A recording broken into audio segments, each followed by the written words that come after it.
O Corpo de Bombeiros do Rio de Janeiro ainda não sabe por quanto tempo vai ficar interditado o prédio onde explodiu uma lanchonete que aconteceu hoje de manhã no centro do Rio de Janeiro. A explosão deixou 3 mortos e 17 feridos, 7 em estado grave. Eram 7h30 da manhã quando um forte estrondo sacudiu a Praça Tiradentes. Em poucos segundos, o local foi tomado por pedaços de concreto, ferro retorcido, vidro e escombros. As pessoas demoraram para entender o que havia acontecido. Pelo meio da praça, corpos e muitos feridos. Os bombeiros chegaram em minutos e começaram um atendimento. Logo determinaram o ponto exato da explosão. O restaurante Filé Carioca, que funcionava no térreo de um edifício que teve 6 dos 11 andares atingidos. A explosão foi registrada por uma câmera da Prefeitura do Rio. Observe que 3 pessoas conversam na porta do restaurante. Uma quarta vem caminhando pela calçada. De repente, a explosão lança uma nuvem de escombros. 3 pessoas morreram na hora. O corpo do cozinheiro do restaurante foi lançado a 50 metros e caiu no meio da praça. O subsolo do edifício cedeu e 3 lajes desmoronaram. Emocionada, esta moça conta que escapou por pouco. Passei ali em frente, estava todo mundo em pé, essas pessoas todas mortas, estava tudo em pé conversando. Este homem também não se feriu, mas sentiu o impacto da explosão. O batido me deu vácuo e me jogou pro alto, me tirou do chão, parecia que eu estava voando. Me tirou do alto e jogou no chão. Eu fiquei 1 metro mais ou menos fora, depois que eu caí. O prédio de um hotel que funcionava ao lado do restaurante também foi atingido e teve que ser desocupado às pressas. Hóspedes ficaram com as malas na calçada. Tremeu todo o prédio, uma fumaça invadiu os quartos, a gente saiu correndo, praticamente sem roupa. Olhamos pela janela, os corpos estirados no chão, foi horrível, foi horrível. A Defesa Civil do Rio de Janeiro acredita que um vazamento de gás foi responsável pelo acidente. O que foi informado pelo funcionário que se encontrava aqui é que ontem o restaurante não funcionou, tendo em vista o feriado. Provavelmente o gás vazou. Aí o cozinheiro, que era a primeira pessoa que abriu o restaurante, já era comum que ele fizesse isso. Ao abrir o restaurante e entrar, ele acendeu a luz e aí detonou, houve a explosão.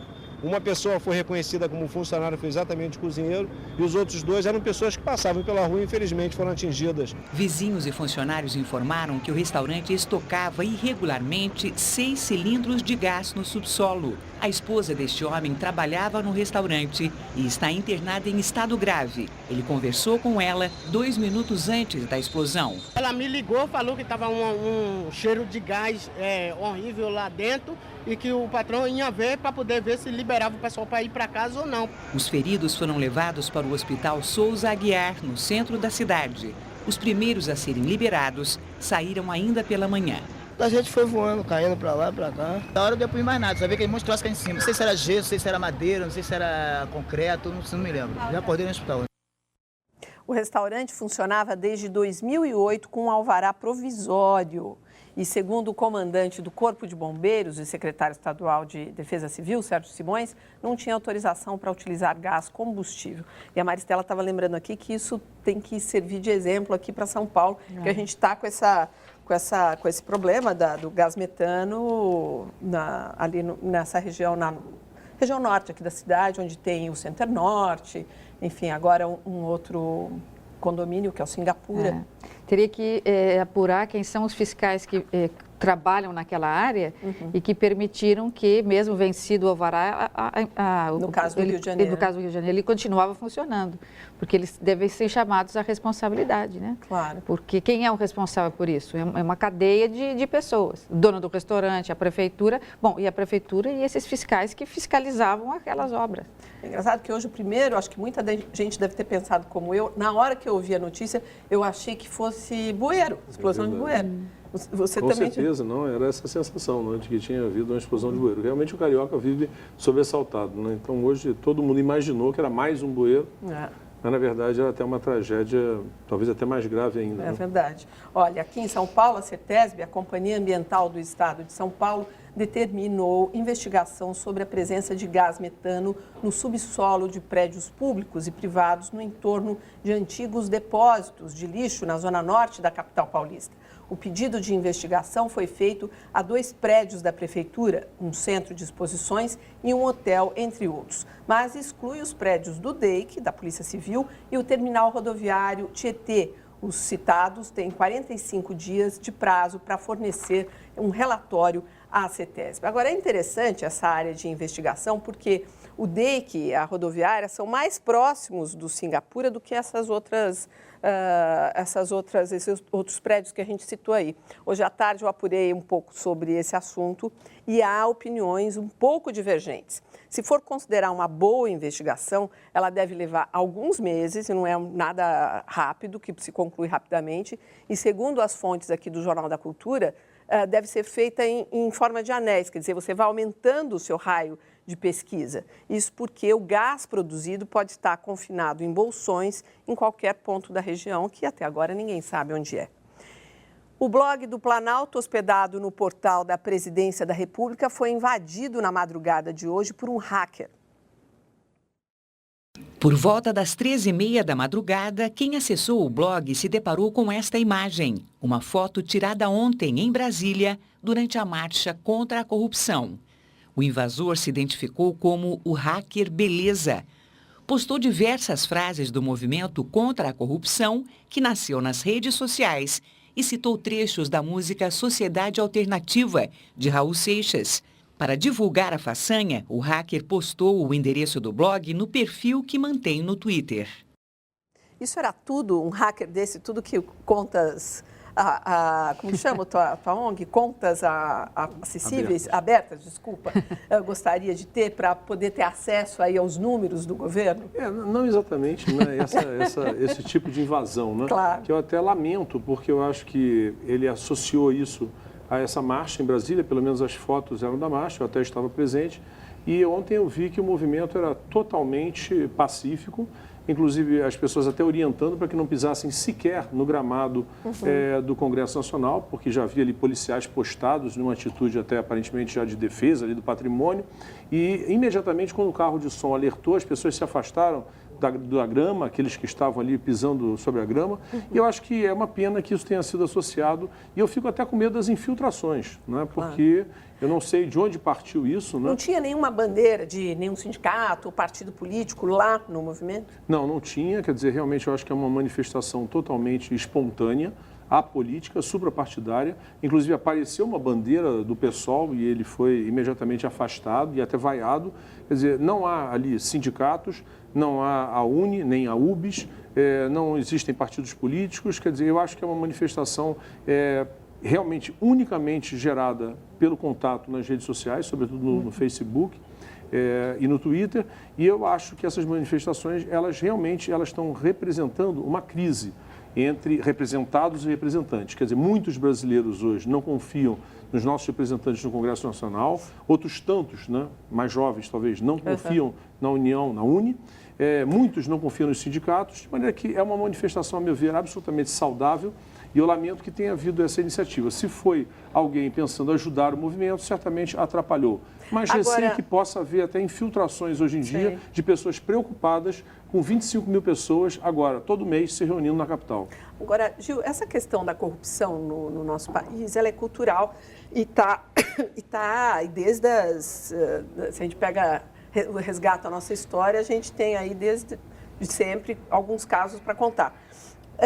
O que estaria acontecendo agora? A gente estaria passando de qualquer limite aceitável de sobrevivência com esse tipo de cultura que é tão nociva para o nosso país? Olha, realmente é como você disse, né? A corrupção é um fato histórico no Brasil. Basta ver a carta lá de Pedro Vaz de Caminha, né, que ele encaminhava ao rei Dom Manuel, dizendo da descoberta do Brasil e já pedindo um favor ao rei, que era que seu irmão, que tinha sido deportado para São Tomé, pudesse retornar para Lisboa. Então, eu acho, na verdade, que é um fato muito antigo. Nós temos títulos de nobreza distribuídos entre amantes da família real. E eu acho que nós já nos lembramos também até de Rui Barbosa, né, que há mais de um século dizia que o Brasil ia ter vergonha de ser honesto. Agora, nós estamos nessa situação agora em que talvez a demissão de 4 ministros, muito poucos países do mundo certamente demitiram 4 ministros em 8 meses, fez com que esses ânimos se exacerbassem, né? A sociedade está indignada ela foi diretamente à rua, ela rejeitou intermediários e ela própria está se reunindo, principalmente em Brasília, mas em outras capitais também, no Rio de Janeiro, por exemplo. Agora, a gente pode dizer que nesse processo todo, só para encerrar aqui, o judiciário está devendo para a sociedade? Porque a gente tem a investigação, é aquela história que a gente sempre fala aqui no Jornal da Cultura. A gente sabe como começa, mas nunca como terminam essas eu acho que a morosidade do judiciário, as chicanes processuais excessivas, e agora, recentemente, essa decisão, por exemplo, que acabou interrompendo a investigação que era feita em relação à família Sarney, uma decisão do STJ, uma decisão que deu um tiro de morte nas apurações sobre corrupção. Porque se você imaginar que um juiz de primeira instância não tem poderes para determinar a quebra de sigilos, então nós vamos ter muita dificuldade em apurar a corrupção, porque corrupção não tem recibo e corrupção não tem nota fiscal. Governo da Ucrânia abre nova investigação contra a ex-primeira-ministra Yulia Tymoshenko, condenada nesta semana a 7 anos de prisão. A defesa da ex-premier disse que vai recorrer ao Tribunal Europeu de Direitos Humanos contra a condenação que chamou de absurda. Yulia Tymoshenko foi acusada de abuso de poder e tentativa de desvio de dinheiro público por conta de um contrato fechado com a Rússia para a compra de gás em 2009. Estados Unidos, Rússia e União Europeia condenaram a prisão da ex-premier e disseram que o processo teve motivação política. Principal nome da oposição na Ucrânia, Yulia Tymoshenko ficou conhecida em 2004 ao liderar protestos pela saída do presidente Viktor Yanukovych, acusado de corrupção e fraude nas eleições. Ela se diz perseguida pelo presidente e acusa a justiça de estar do lado do governo. Na Síria, a primeira mulher psicanalista do país permanece desaparecida. Rafa Nashed foi presa no aeroporto de Damasco em setembro, quando embarcava para se tratar de um câncer em Paris. Maristela. Bom, 2 casos absurdos, né? Então, a gente acompanha todo o movimento da Primavera Árabe, toda a busca pela democracia, pela liberdade, pelo direito das pessoas, pelo direito das mulheres, pelo acesso à justiça, pelo respeito aos princípios dos poderes judiciários. E a gente tem 2 exemplos bastante graves aí, que vão na contramão de tudo que a gente tem visto. Então, o julgamento da ex-primeira-ministra da Ucrânia é absurdo, porque se a política entra no Poder Judiciário e faz com alguém o que fez com ela, que é simplesmente a líder da oposição, uma deputada importante e conhecida, imagino que não faz com o cidadão comum, com aquele que não tem a imprensa ou não tem os meios financeiros e econômicos para se defender. Então, a politização do Poder Judiciário, que põe presa, porque ela está presa desde agosto, Eles não estão preocupados com a repercussão, né? Não, é um tiro no próprio pé que o presidente está fazendo contra ela, que na verdade agora lhe faz oposição e é a líder da oposição a esse governo, porque a Ucrânia quer entrar para a União Europeia. E já não vai entrar, porque a União Europeia não aceita países que não sejam absolutamente democráticos. Então vai ter consequências. Sim, é uma consequência. Foi como se a estratégia tivesse sido feita de forma a não pensar no que vem nos próximos 10, 20 quilômetros pela frente. E dificilmente. A Síria ainda é muito mais grave, porque ela está desaparecida, né? Ela não está nem presa, ela está desaparecida. Quem deu notícia do desaparecimento dela, seja para os próprios familiares, como para a comunidade internacional, foi e é a Sociedade Internacional de Psicanálise, a Sociedade de Psicanálise Internacional, que se comunica com os vários braços das sociedades nos estados, nos países, e que tem pedido socorro por ela.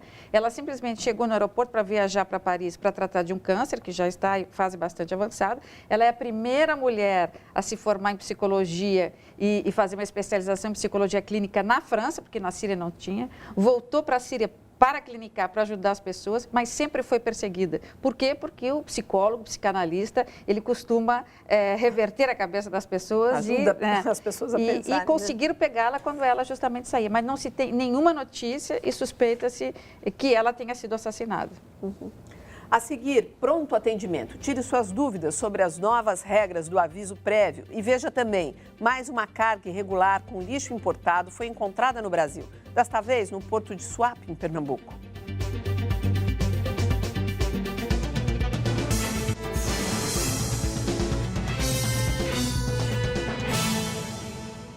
No Sangue Latino, José Padilha. Me apaixonei pelo cinema. O cineasta brasileiro que conquistou o recorde